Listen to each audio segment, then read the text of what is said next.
Hello guys, আসসালামু আলাইকুম। New video নিয়ে আসলাম আপনাদের মাঝে। এখানে মাছ নিলাম, এখানে হলুদের গুঁড়া, মরিচের গুঁড়া, সজের গুঁড়া দিয়ে মাখিয়ে নিলাম। চুলায় পরিমাণ মতো তেল দিলাম, গরম হয়ে গেছে। মাছগুলো দিয়ে ঢাকনা দিয়ে ঢেকে দিব। মাছগুলো হয়ে গেছে, এক পিঠ আমি উল্টিয়ে নিব।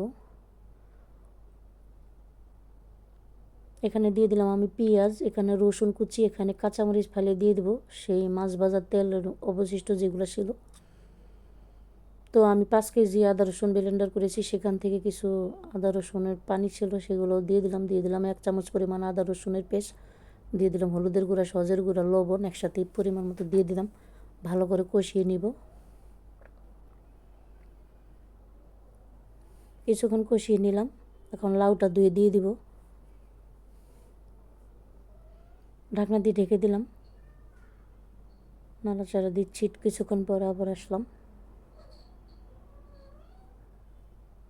আবার ঢাকনা দিয়ে ঢেকে দিব।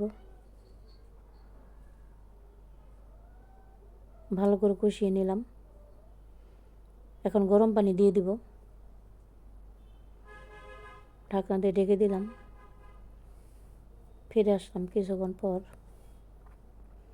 যেহেতু ঝোলটা রয়ে গেছে, জাল দিয়ে নিলাম, একটু জাল দিয়ে নিব। তো আমার ইউটিউব থেকে যারা দেখছেন, আমার ইউটিউব চ্যানেলের নাম নাজমা রান্নাঘর, সেখানে সাবস্ক্রাইব করে দিবেন, ফলো দিয়ে দিবেন, লাইক দিয়ে দিবেন।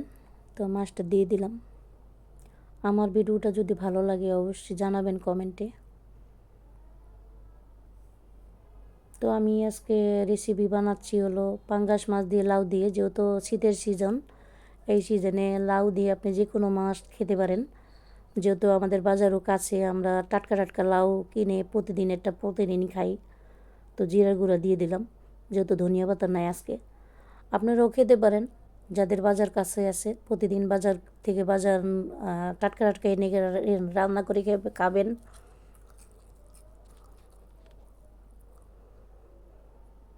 তো ফাইনাল লুক কেমন হলো জানাবেন অবশ্যই। আল্লাহ হাফেজ।